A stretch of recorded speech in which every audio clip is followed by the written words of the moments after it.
In a world of infinite choices, one man shines a light in the darkness and reveals which comics are good and which comics suck.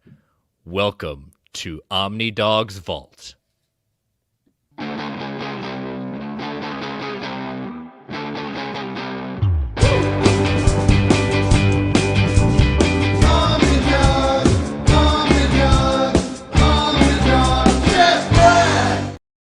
Well, there we are. I cut it off a little bit at the end, but that was a great intro by my friend, the man without fear, Chris Balga.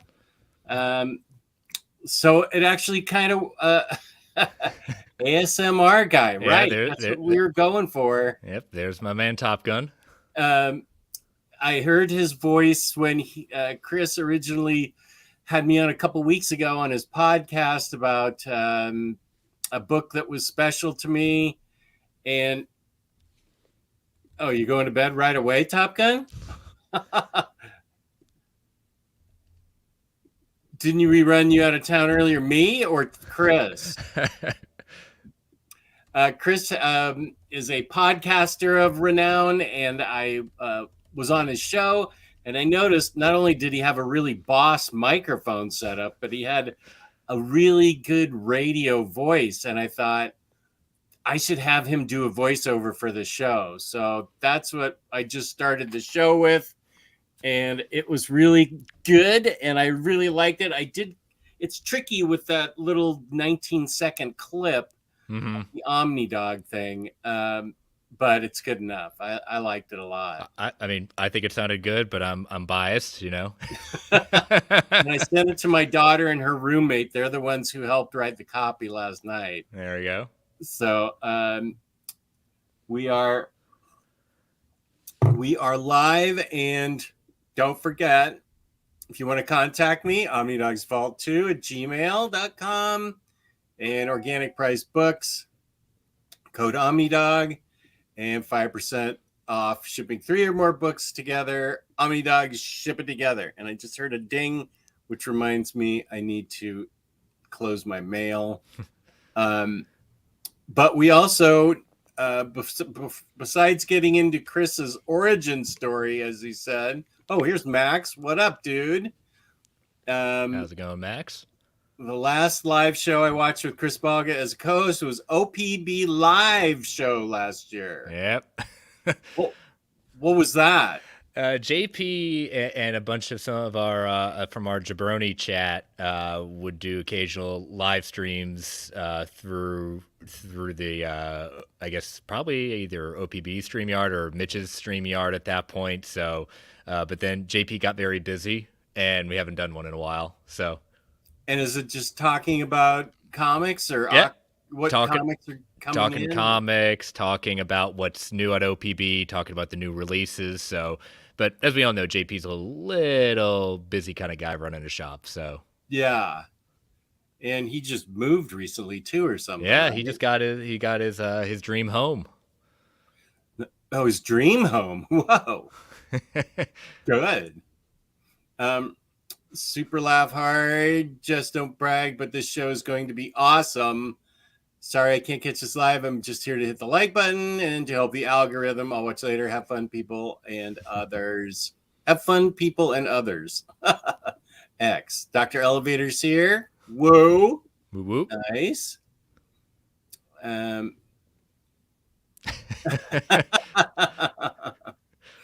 said specifically that he... I forget who this guy is. Another realtor? No. No. Welcome back to Omnidog's Vault on 94.1, where we're getting involved with you. It's 2 a.m. and my body is 90% caffeine at the moment. Apart from the involuntary twitching, I feel great. Oh, Maxie, what have you done to yourself? So, yes, I was on Chris's podcast, and I don't know that Chris even knows about goiter. Do you know about goiter? I do not know about goiter. Okay. That's from first, the Comic Slayers here. I want to know what you're both currently reading, please, and thank you. What Am I currently reading? Well, right now, I'm actually diving into Berserk for the very first time. Got Oh, the first volume of the deluxe edition. It's been I'll tell you right now, it is very intense. I absolutely love the artwork. It's not the first manga I've gotten a chance to dive into, but it's the one I'm committing myself to kind of read at this point. And I know people say with the first volume, you just got to get through the first volume, and then it really like takes off in the second volume. But I've really like it's. I have to read a good couple of sections, and I step away for a little bit because it can be a little intense. And the other thing, I'm doing a reread of Criminal right now, so I've got the ooh, deluxe editions. I'm an Ed Brubaker fanatic, so I mean it's not the first time I've read it, but just trading those couple of off, and then got the kind of weekly and Marvel, DC, and indie releases. nice. He's not my competition. He makes my channel even more special with his smooth voice. Oh, here's Mary M. How are you doing, Mary? Howdy, howdy. Um, favorite criminal story? Mine is probably Bad Night. Nothing beats that first volume. That first volume sets up exactly what everything about Criminal is going to be. That very first volume in the deluxe. Um, my favorite is My Heroes Have Always Been Junkies. Okay, yeah, that's that. I that that just was a great story for me personally. mm-hmm. Um, I personally love it that he's getting back into that kind of criminal genre with the Reckless series. The Reckless books have been amazing. yeah, yeah, they have been. Oh yeah, it's a love fest here. William Lee, thanks for returning. We have a lot of returning listeners. Listeners, I feel like I'm on a podcast. Yeah, Viewers, we have a lot of returning viewers from the earlier show.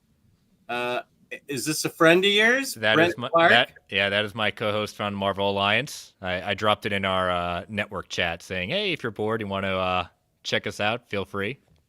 Oh, he thinks you're the best. I think you're the best, Brent. Um, as the leading Hispanic on the internet in the comics community, Rodimus Prime Mm-hmm. always challenges me to pronounce Espanol. And let's see how I do. Oh, he's thrown that mejistioso. Okay. El gran Cris ahora amante de manga y el majestuoso animador de los sábados en la Baticueva. Um, Chris is now starting a manga. Wait, is now, yeah, and the Majesty Animador de los Sábados, Baturdays in the Batcave, or Saturdays in the Batcave. I don't know. How'd I do, Rodimus? I'm not supposed to translate. I'm just supposed to pronounce.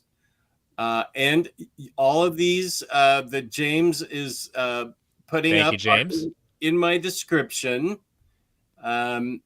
He is Chris is on. Tell us about your podcasting career. Well, no, wait. Let's. I'm already getting distracted. Let's see. You're reading Criminal. Last night I finished. I finished Captain Marvel by Kelly Thompson, the first Nice. omnibus. And then I told Max I was going to read two Defenders graphic novels, but I got sidetracked by Fantastic Four life story by Mark Russell. And that's what I read last night. Well, I say you can't go wrong with that Captain Marvel Omni. That's a good one. It is good. Too late. I already ordered it because I have so many other dark web books. Oof. And now I know I heard it's supposed to be awful, but I have Venom dark web and Carnage dark web and well, my co-host is I'm a big Ben Reilly fan, but he is a even bigger Ben Reilly fan, and I warned him as he was reading it, saying, it's going to break you in the sense of what they did to our poor boy. Oh, okay. So, I don't even know that much about Ben Riley, so it's probably ooh, maybe it won't hurt me as badly. probably not, but it's still not a good story. It was an unnecessary story. Ah, okay. Um, okay. That word always gets you. The great Chris, now a manga lover and the majestic host of Saturdays in the BatCave. I did get Saturdays in the BatCave. Mm-hmm. The great Chris. What? Wait. What word is it? The majestioso. Majestioso. Yeah, it feels different than the one you threw at me earlier. Yeah, Max told me not to get dark web either. Mm-hmm. As you said, we get Rex rap out of dark web. Yeah. There's some humor in that. Um, but we get Rex rap out of dark web. Is that it's a character, and it's if you read it backwards, it'll reveal. Oh, It's a character out of the area they're in. I don't think those have been bad, just not memorable, which is arguably worse. Okay, so yeah, I read and then I read Fantastic Four: Life Story by Mark Russell, and then we're getting a guest tomorrow night. A gal pal of my wife's is coming to visit, so any reading time I thought I had to myself is now going to be spent cleaning the house before she comes. So I won't be reading anytime until she actually gets here tomorrow.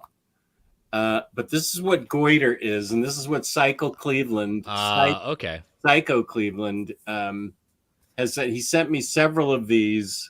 Wait a minute. I think I remember you got this. You broke this out with you and Bunk. Yeah, exactly. Yeah, Bunk helped me. It was a live unboxing with Bunk.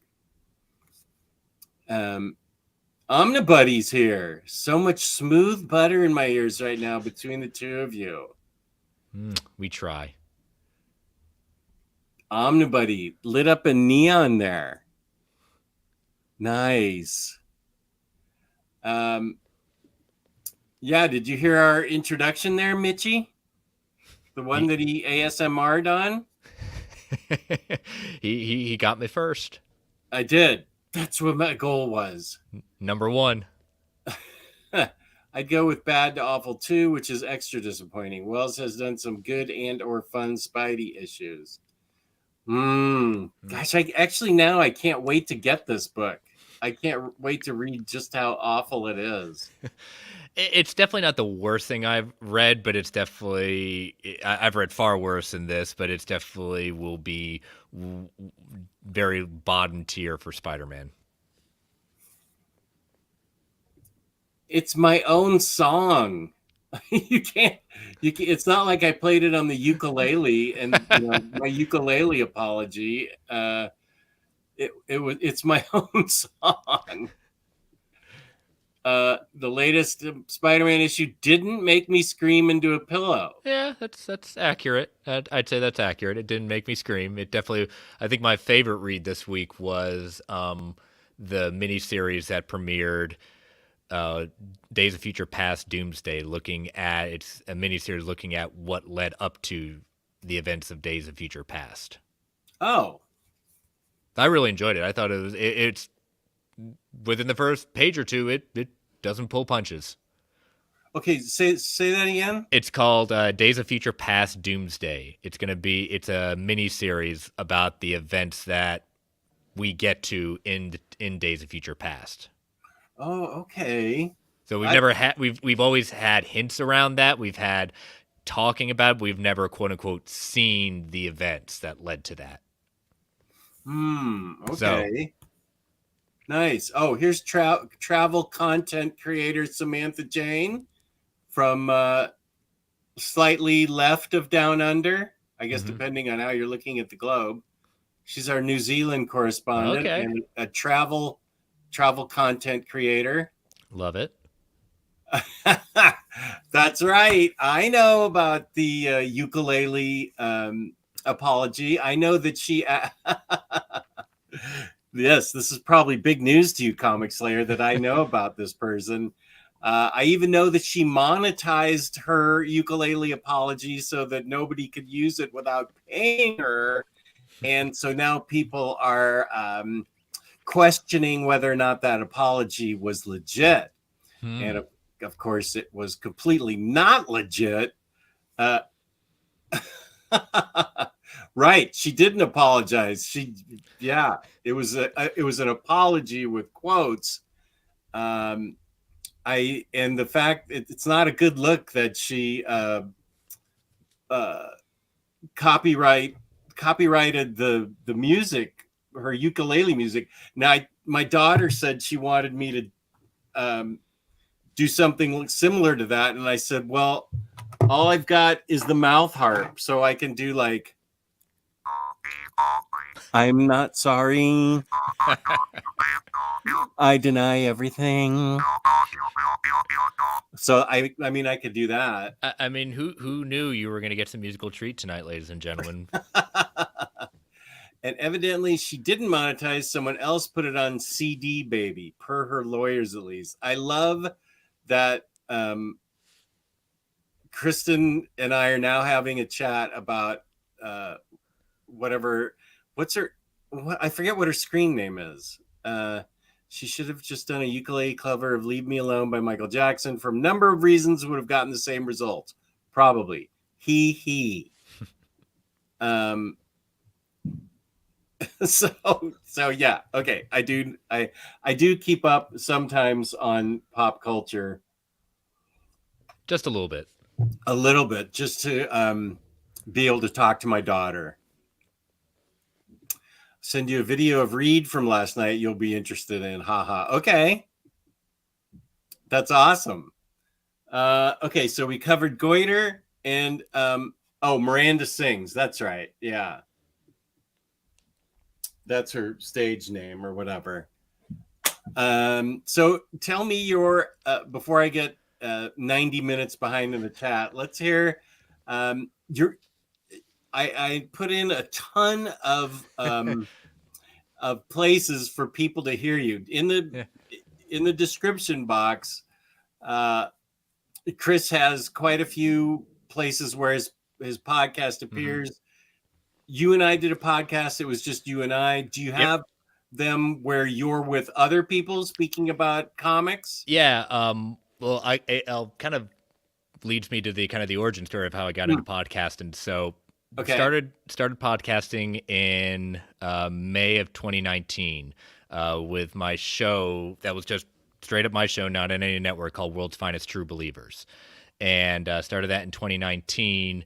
And the concept of the show is that a guest comes on and they select a comic book arc or graphic novel from any publisher, and we do a deep dive into it. We talk about the writers, the artists, the background behind what the story the guest chooses, and then the guest fanboys or girls out on all their favorite parts and moments. And at the end of the show, we talk about like what the impact that book has had, not just on the industry itself, but also on the guest and their personal attachment to it. I've done about 87 proper episodes of that, and through that, I've actually connected with creators and done kind of what I call creator spotlights, getting to talk to some creators like the Massiverse creators, Kyle Higgins, Matt Groom, and talking to other indie publishers, talk to as I had blank on names, Matt Grell, talking to just it was not a part of what my original concept of the show was, but just in putting my show out on social media, it kind of connected me with others as well. And so right about March of 2020, that lovely pandemic, March or April when pandemic started hitting, one of the people I kind of connected to and had interacted through the podcast circles. His name is Travis Snell, and they run a podcast called Geekverse. And they had been in the business for about 5 years, and through their kind of partner, were their host partners, Spreaker, had risen to a level where they were given a network stream, and they wanted to kind of start a spin-off network from Geekverse, and which became Geek Ultimate Alliance. And he offered me saying, hey, would love to have World's Finest True Believers on it, but if you don't want to bring the show over to the network, would love to have you co-host a show with me centered around Marvel, and that became Marvel Alliance. And I brought World's Finest True Believers over there because I really had no reason not to, more eyes on my show and everything like that. Mm-hmm. And so we started Marvel Alliance, and the network started in June of 2020. Yes, we started an entire network when there was no content to go over. I like that idea. And so we weathered, and we got very creative with it. And, so if you're interested in kind of World's Finest True Believers, it's a monthly show that drops the last Sunday of every month. It's on the Geek Ultimate Alliance feed, so you can either search within the feed or not. And Geek Ultimate Alliance, you'll find on any podcatcher you listen to. They're all there. And then Marvel Alliance is on that feed, but also you can search just for Marvel Alliance as a solo feed on any podcatcher. And my co-host and I, Brent, it's a weekly show. We go live on Thursdays, and then audio drops on Fridays, and we just go over the week in Marvel, whether it be MCU, we break down the shows, the movies, comics, everything in Marvel that week. So, with the writers and the Screen Actors Guild strike right now, we may be go back to pandemic levels of having not much content after a while. So we will weather on through the storm as well. So, what would you, when you just said that, do you not talk about comics, or do No, you we do. Okay. Yep. You would also talk about other media besides books? Yeah, we talk about the shows, the movies, and Marvel. Brent and I have every week we call it the comic book club. So instead of a book club, comic book club, and either the listeners will choose what we're going to read, what arc we're going to read, or we choose the arc we're going to read. We alternate every month. So at the end of the show, we do our comic book club. And right now it was listeners' choice for this time, and we did the theme of villains. So they chose the villain as Doctor Doom, and the series they chose was the Books of Doom. So we just started that this week. Nice. Mm-hmm. So, and it's Ed Brubaker. So as I said, I'm an Ed Brubaker stan. This is Brent's first time reading it. So this is my second time reading it through. And how do you have it? Do you have the original Books of Doom, or do you have it in the omnibus? I did not get the omnibus, so I'm rating it straight from Marvel Unlimited. Okay. Do you? I do see collected editions behind you. Are you?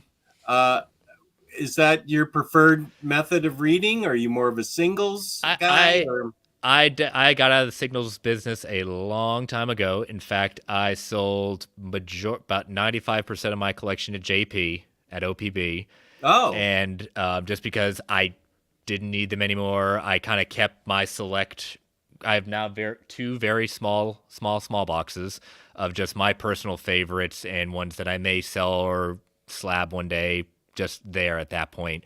But yeah, mainly collected editions. Now I got into really deep into collected editions probably in about 2016, 2017. Okay. And kind of like everyone else, went really deep into trying to find some holes in my whale collection and things like that. And now I'm probably more 60-40, 70-30 in online and digital and physical at this point. I luckily have acquired my very last whale that I was searching for last year. So everything I'm collecting physically now, this is just a partial of the collection. I've got Absolutes over there. I'm looking at my indie collection, and then the rest of my Marvel is over there. So there's only so much space I have in my basement. Yeah. And I think that's one of the reasons why I've kind of gone more towards digital, just because of space. So okay, and I get very choosy with what I collect physically now, just because of space, but also I don't, unless I have a personal connection to the newer stuff, I'll more either do the Unlimited or DC Universe or Comixology route to kind of acquire, because I love how a lot of the collected editions now can be bought digitally, and that way I still don't miss out on, because I love the collected editions, not just for the just having all the story right there, but I am a big proponent of all the extras and the behind the scenes stuff. That's one of the reasons I started World's Finest True Believers, was because I really get into all the behind the scenes of where these stories came from. And in a plug for a friend of mine's show, it was based off of my friend Lisa's podcast called I Love That Movie. Same exact concept, just on movies. So she likes the extras and stuff that come on the DVD. Yep, all that kind of stuff. And it's I just like, I get into with that show in particular, World's Finest, just because I love hearing why people connect with certain stories. And I've read a lot of stories and a lot of creators that I never probably would have given a time of day to, unless the guest said, "Hey, I want to read this." I never say no to anything, and the guest always chooses. Because when people get, like you yourself, your episode's going to drop later this month, and you're a testament to it. It's like, what book did you want? And we chose it. We'll let it sit out there and to surprise everyone what it is. Oh, okay. But that's what's so fun about it at that point. So, and you did a lot of research, because yeah.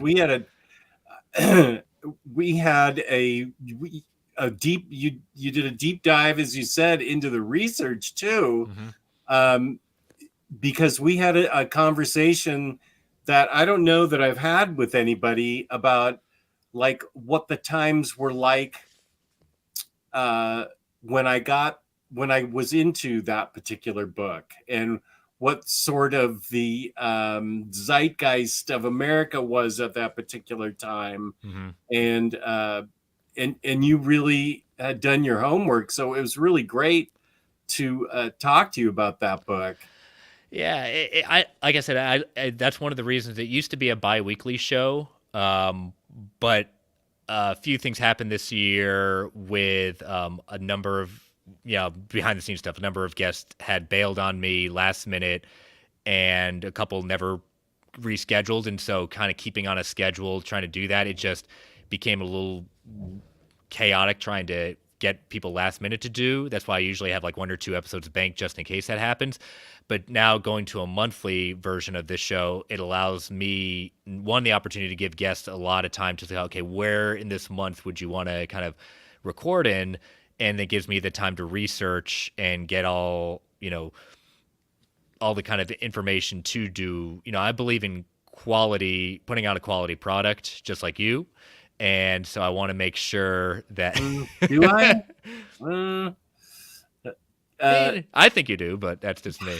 That's in spite of myself. But I just love learning about different things, especially when you get into the background of the creator, but also why these stories were created. Because what I find is interesting in how personal sometimes, even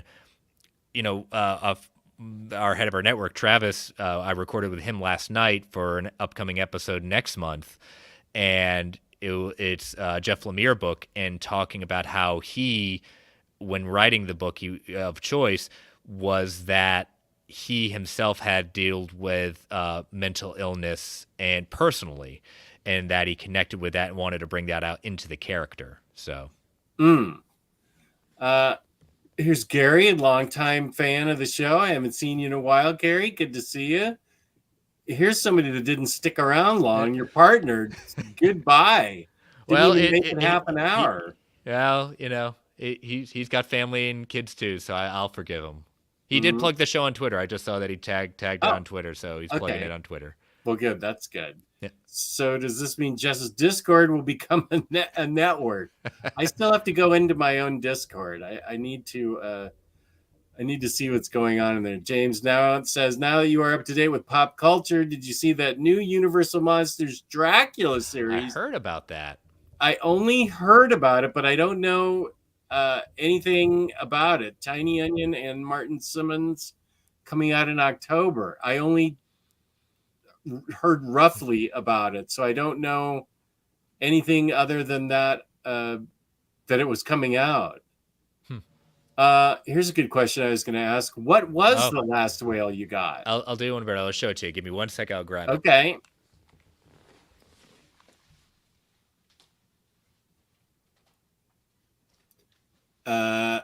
So let's see. We got. Okay.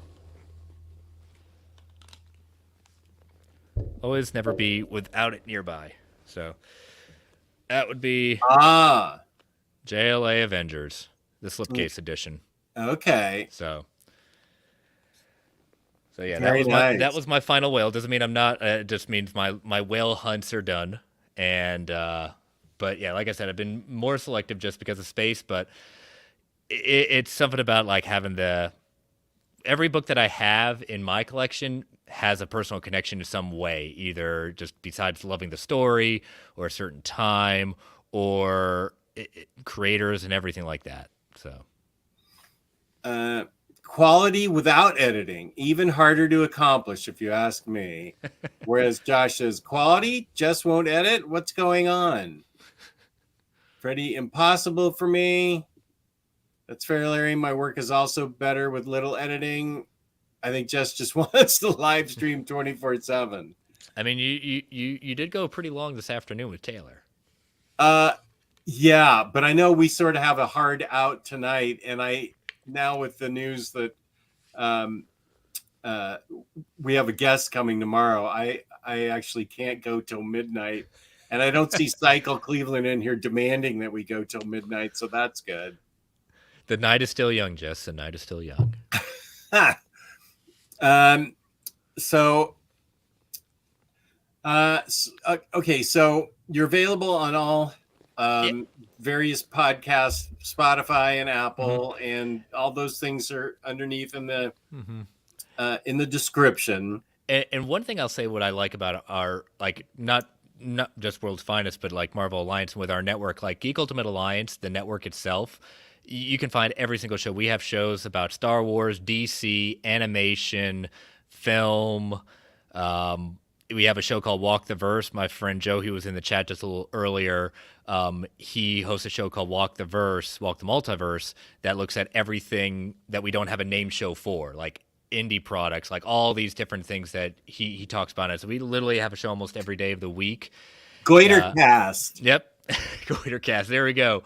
And about Goiter. And it's basically kind of your one-stop shop. And what I like about our network, and particularly with even my show, Marvel Alliance, is that we don't say like we love everything. Like for Marvel Alliance, we don't necessarily love everything that Marvel puts out, but we're not crude about it. We're not mean about it. If we say we don't like something, we'll say we don't like something. We don't beat it in the ground. We're not here to like destroy products and things like that. And but we really just take a fan's look at the eye. I on the show, we're not a scooper kind of show in the sense of, oh, I've got these scoops. Like I have people who have told me things on upcoming projects and things like that.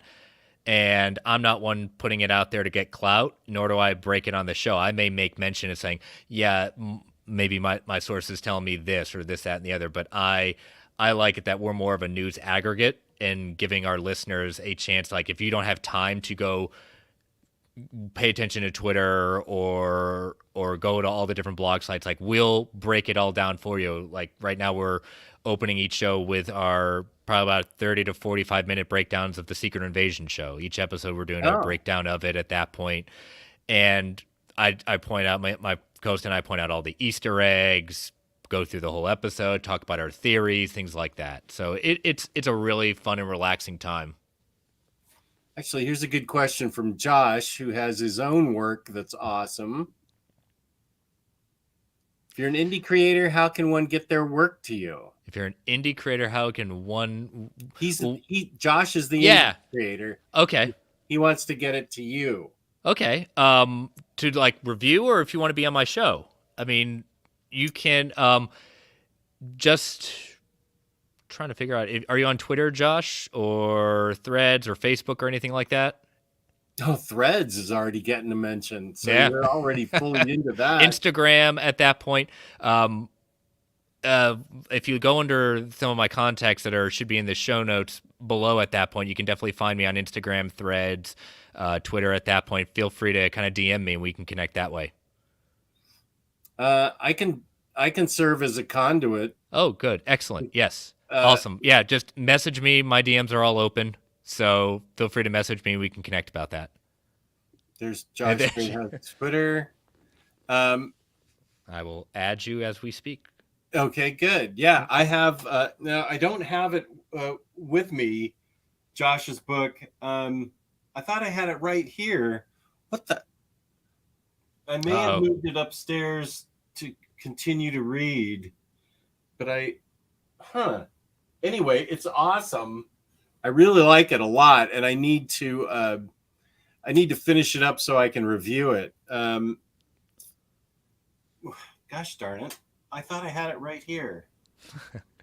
Just when you catch him off guard. Now Josh is questioning whether you have it at all. And here's Chris's Twitter. That is me. No, I guess it must be upstairs, but that's weird because I had it right here. I always like to have it right here to show him that I'm reading it. Although I finished it a long time ago, I'm reading the rest of it online, the stuff that he's released online.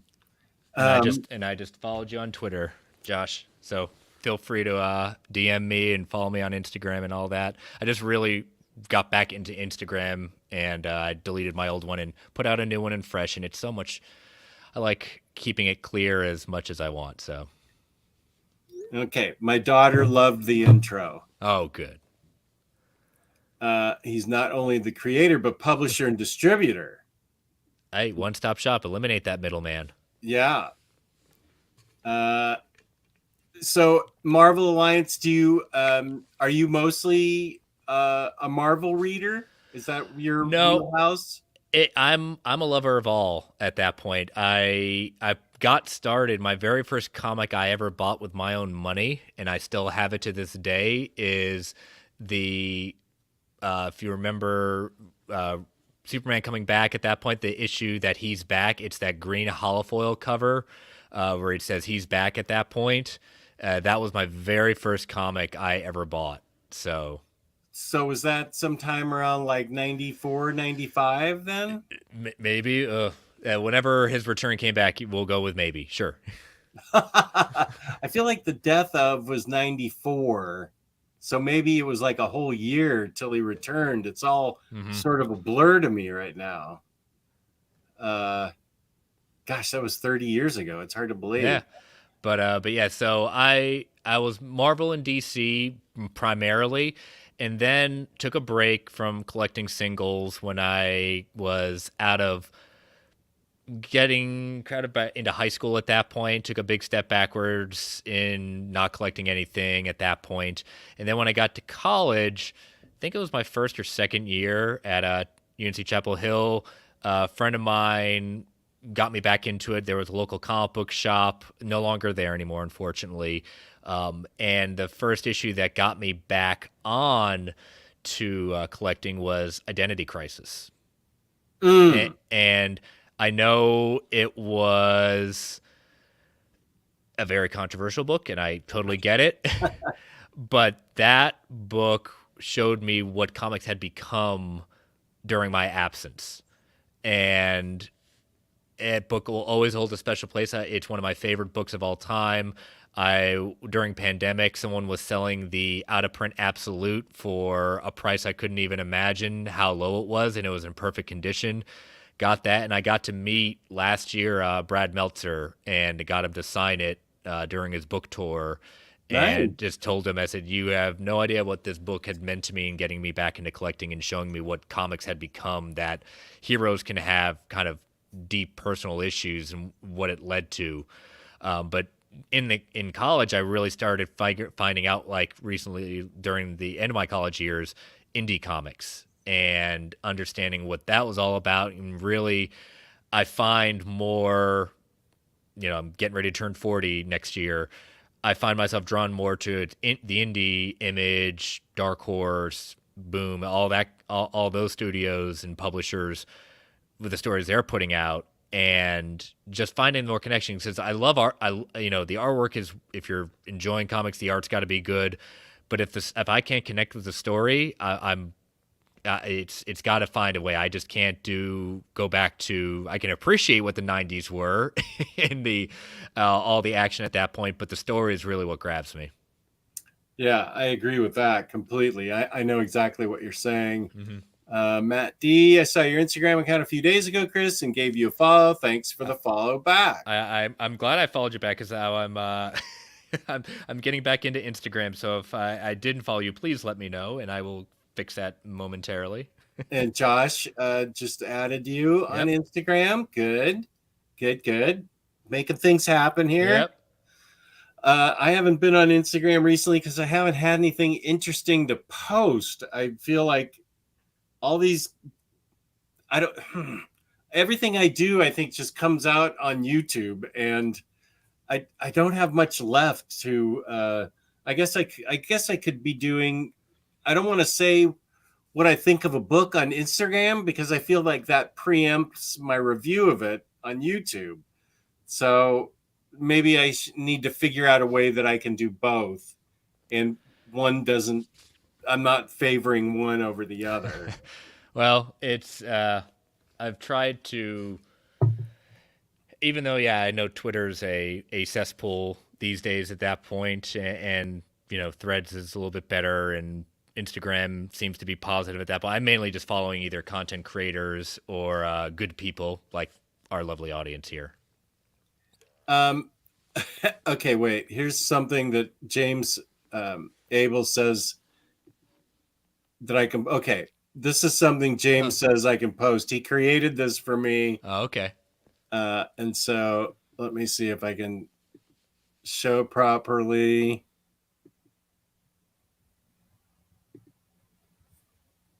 Oh. There it is. There you go. Yeah, James created that. How about that? I like it. It's. I mean, I mean, you could give the, Ken, Ryan Gosling a run for his money there, Jess. I know the hair looks pretty good. It does. Kristen sent me a message and then unsent me a message twice. What are you up to, Kristen? I just saw that. I guess I could put this on Instagram. I like it a lot. It'd be a nice profile pic. He has so many things that he's created for me. James is astonishing in his creativity. Jesse Say What is here. What up, Jesse Say What? Freddie says, do you have any books that the art was not to your liking, but the story kept you there? That's a good question. That is a good question. Give me a second because the name of the book escapes me, but once I find it, because we covered it for World's Finest True Believers, and I just have to find it. So give me a few minutes, and I'll find where that is. Because the art was interesting. It definitely wasn't my cup of tea, but the story was... Oh, actually, I can think of something right away. Actually, I know how to figure this out. What about you, Jess? Do you have one? I think Uncanny X-Force and New X-Men both had chunks in there of some really wretched art, but I liked the story so much that I kept plowing through the art.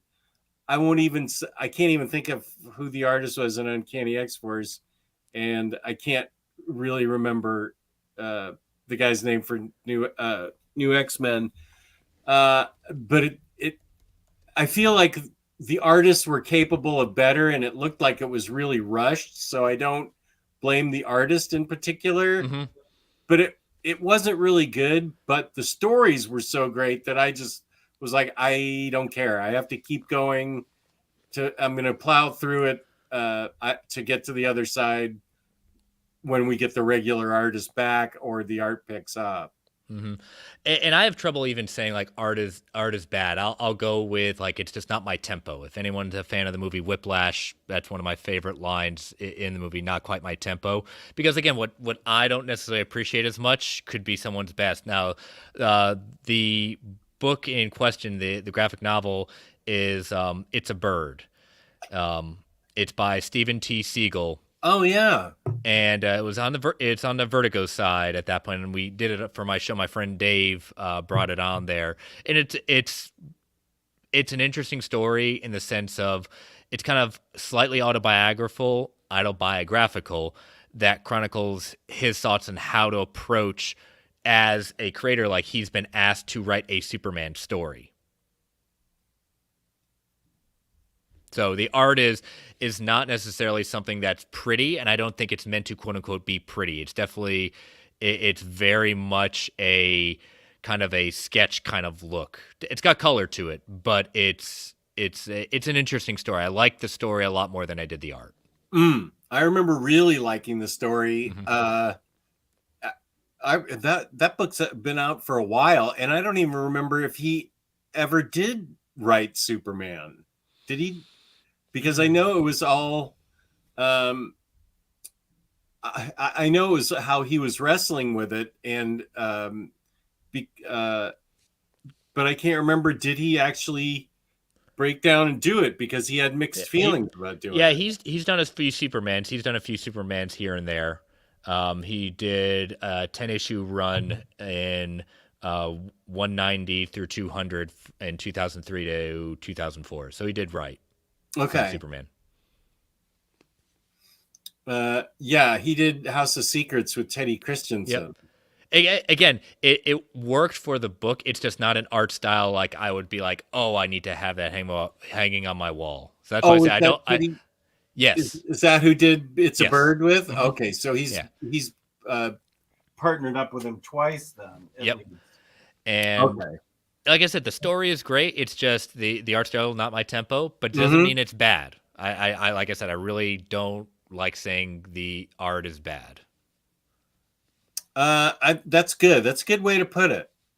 That's being I like that. I need to be a little bit more positive like that instead of But this is me also not saying like just because if you say no, I have to say like I really don't like the art. That doesn't mean you're wrong. It's just that my point of view. I'm a kind of a Ted Lasso kind of person when he says be curious, not judgmental. Right. Oh, Brian, thank you, buddy. He was here earlier too. I know for at least one issue, this must be New X-Men when Igor was given a deadline of under a week. So yeah, I always felt bad for him. Yeah, and I think that's how it was in Uncanny X-Force too. I wasn't going to name check these guys because I felt like I know they're capable of better. And I feel like the job had to be rushed just to get it in. Mm-hmm. And you can even mention like what was it Doomsday Clock? You know, it wasn't the art on the book that delayed that book. It was Jeff Johns. Mm-hmm. Is that what it was? It was Jeff Johns. Yeah, he took full responsibility for the delays in that. Never been the biggest fan of Jason Burrows' work, but I was pushed through books like Crossed and Providence since I was interested enough. But I also think his art is just not for me. Talking about this is who the other person was. I don't want. Okay, yeah, New Warriors. Just because that's Very Fine Conditions' favorite. Usually, the purpose of my other show, World's Finest True Believers, we bring on people who. Like the guest selects the book, so you typically are going to be the guest that you're not going to select a book you don't like. And interesting enough, my friend Dave, who did It's a Bird, I think it was his first or second time on the show, he said, hey, I want to do this book, and I'll say what it is in a second. I didn't have a good opinion on it before when I first read it, but I want to hope that with age and my growth with it, it might change it differently. I said, okay, so what's the book?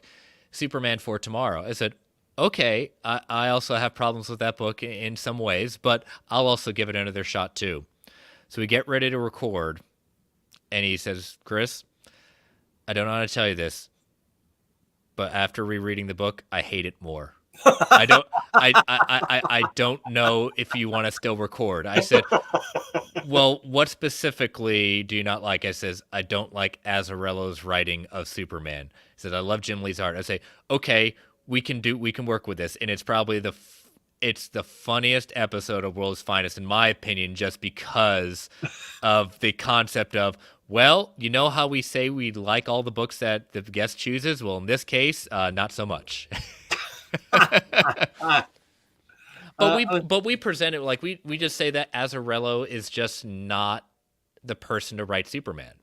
He's not necessarily yeah. a bad writer. It's just Superman is not where his best work shines. And I definitely feel like Azzarello can write really strongly. I feel like if he is so moved, because I know he's responsible.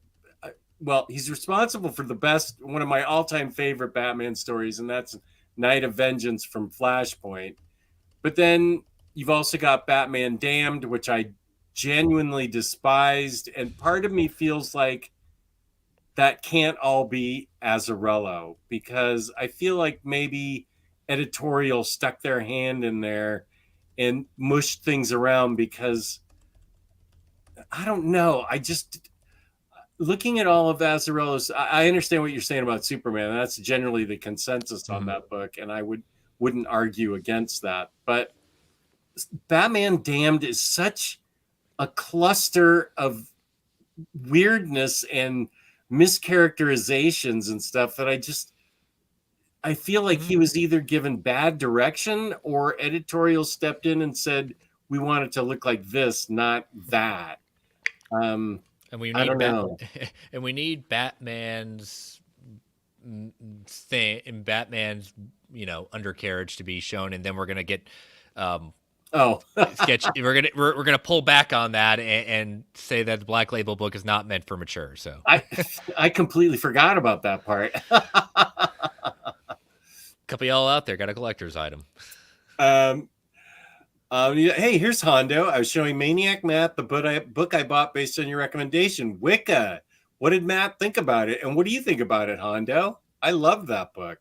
I think Larry in here, Larry's Library, he also reviewed that book. That's one of my fave books of the year.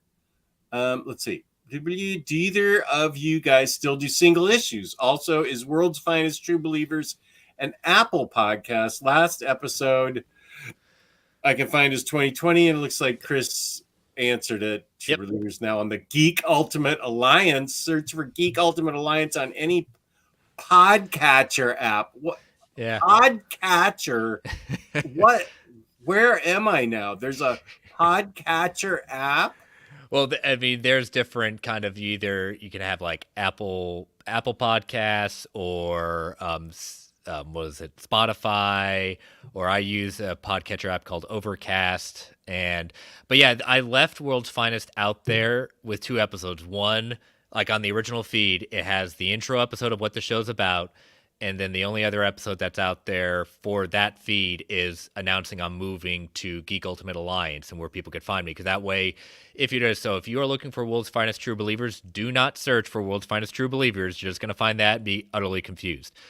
Search for Geek Ultimate Alliance on any podcatcher, Apple Podcast, Spotify, and within the feed, you'll find World's Finest True Believers on there. Just either you can search within the feed itself, or it's on there at that point. So, yep, Geek Ultimate Alliance. Now, normally I wouldn't care, except I'm going to be a guest on your show, so I need people to be able to figure it out and find it. I will post all the links, and you can share all the links, and all the links will be out there. That's something I can do on Instagram. But yeah, the easiest thing, Geek Ultimate Alliance, search for that, and you'll find the whole network of shows, including World's Finest True Believers. I don't know. Rapping Etrigan sounds all Azzarello. Yeah. I love hamburgers. They are tasty and can do a lot with them. I wouldn't recommend a sushi chef making one. I feel that way.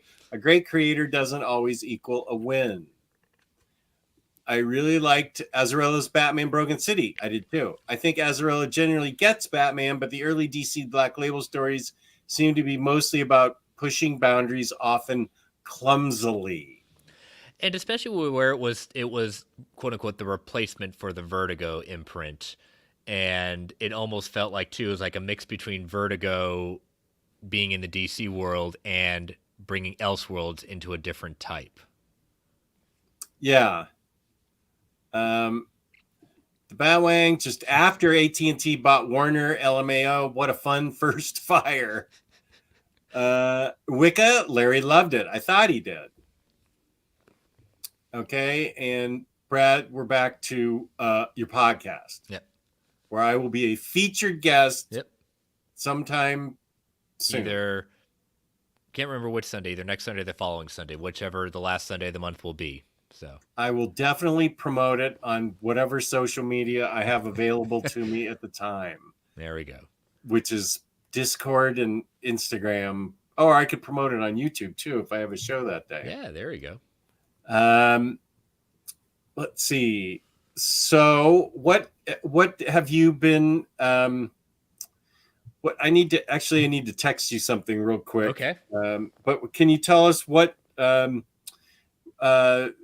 Kristen asked what you've been reading, but like what's one of your favorite books from the entire year so far? Like we're at the halfway point, July 15th today, so that's pretty much halfway through the year.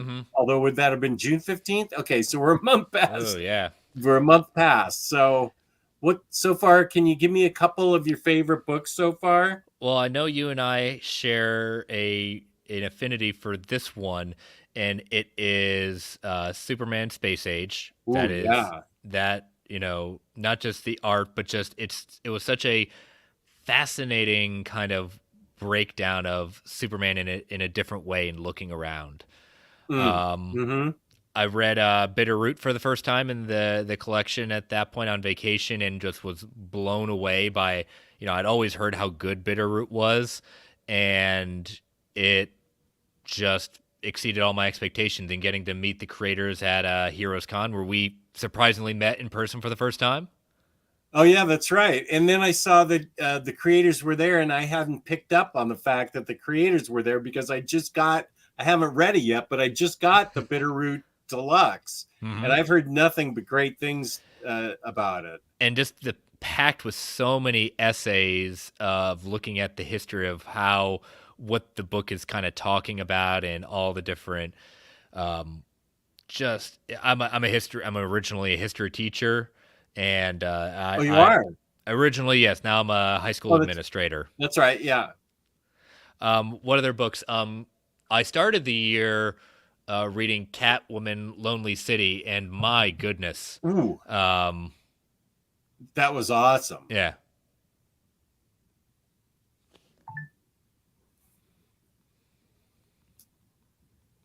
Have I read Madman? Yeah. I'm a huge proponent of Madman. I've read pretty much everything, whatever it's going to be in books 5 and 6. I don't know if I've read that yet, because everything that I've read was either in the one of the two omnibuses. Yeah. Lonely City is so good. So that's the Cliff Chang book, right? Yes.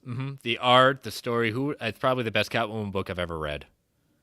I agree with that. And the characters, the extra,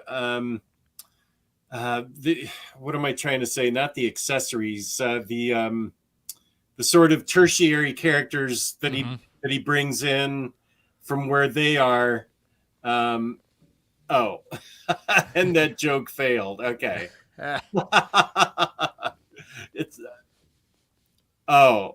I was saying I was going to buy less books, and then, okay, Josh, I'm going to buy less books in 2023.